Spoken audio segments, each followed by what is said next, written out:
Okay, here we are at the end of the day. It was very successful from a security standpoint. We had the March on the RNC that went off without a hitch.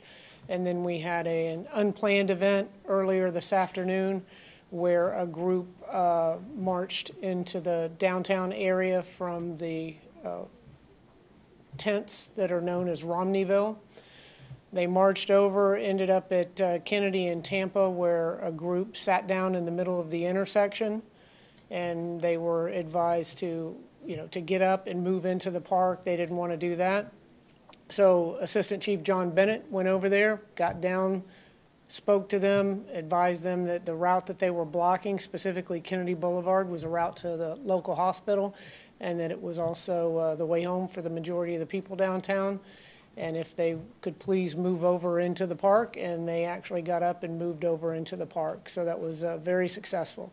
We also had around that same time several busloads, 4 busloads of demonstrators that went out to Outback headquarters. They went over to a business on West Shore Boulevard. They went to International Mall. They were trespassed from the property at International Mall, and they left.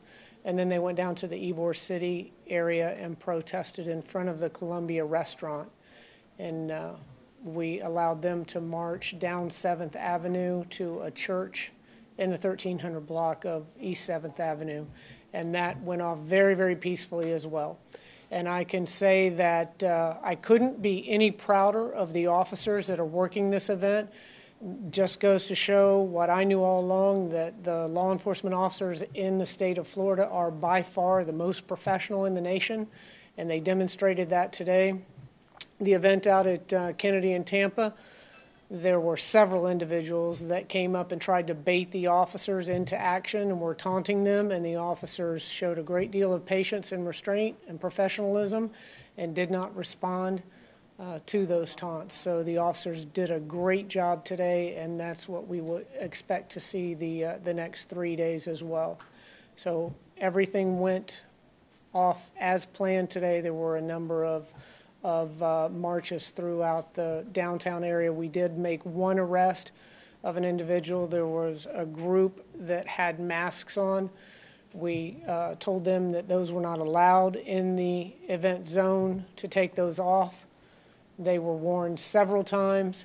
They were told that they were going to be placed under arrest for violation of that ordinance if they didn't remove the masks, and all but one individual did, and he was placed under arrest. And as they tried to take him into custody, he basically tightened up and wouldn't allow the officers to handcuff him. So as a result, he was charged with resist arrest without violence. All in all, one arrest for the day is a pretty successful day. So that's the events of the day. Are there any questions? Do you expect things to kind of ramp up as the weather improves over the next couple of days? Well, that would be a guess. So we expect the same amount of energy, if not more, over the next 3 days. I don't know that the weather dampened anybody's activities today, but the showers were on and off throughout the day. And when the rain stopped, then individuals were out expressing their different viewpoints. Were you surprised at all that there weren't really any people in the protest zone today? Mm-hmm. Yes, I was surprised in the public viewing area that there weren't more individuals there. But that could have been a result of the fact that the RNC wasn't actually in session today. So, maybe tomorrow there'll be more energy in that public viewing area. We noticed a piece of equipment out there today called the LRAD, Long Range Acoustic Device.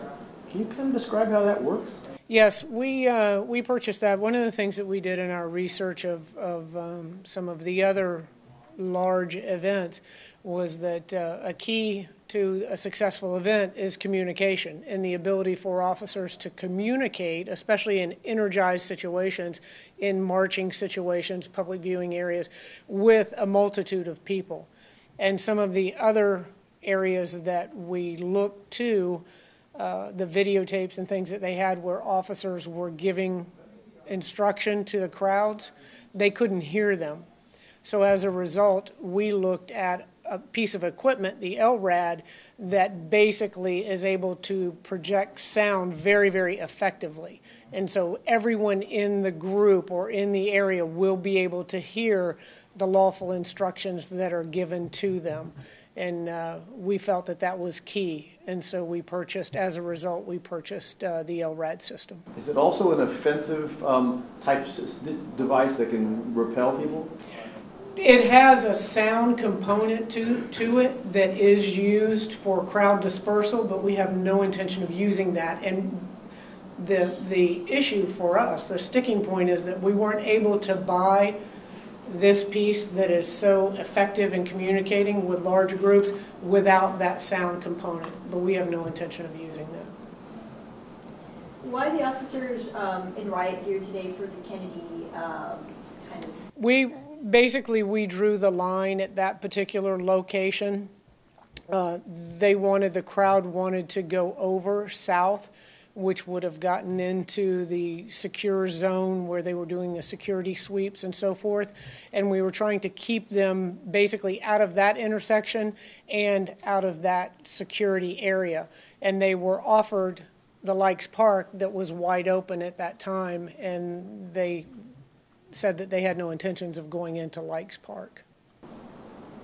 Might the large numbers of officers escalate the situation, or is that a concern for future? No, I don't think so. And I think that the fact that we have the way that the officers have handled this today, and that was, the first time that you saw the crowd management officers out in that particular situation, and that was when the group was told, this is where we're drawing the line, and that's where the line was drawn.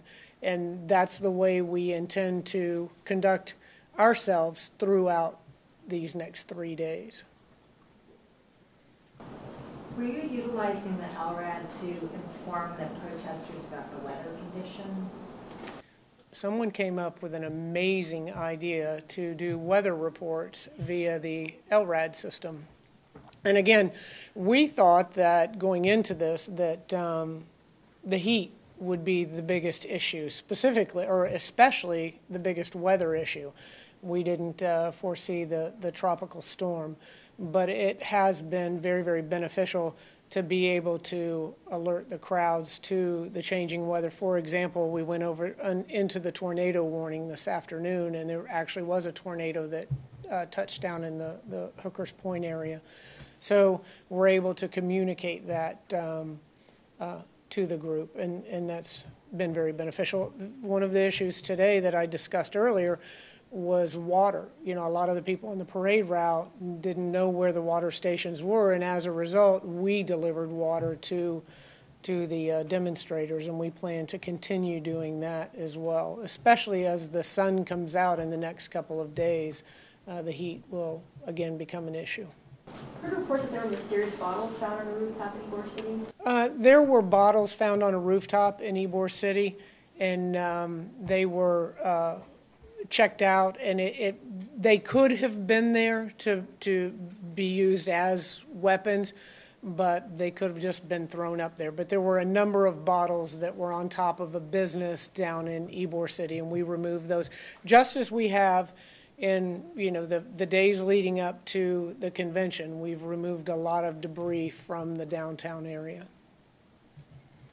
Anything else? All right, well, you know what? I'll see you guys all again here tomorrow. Thank you. Thank you.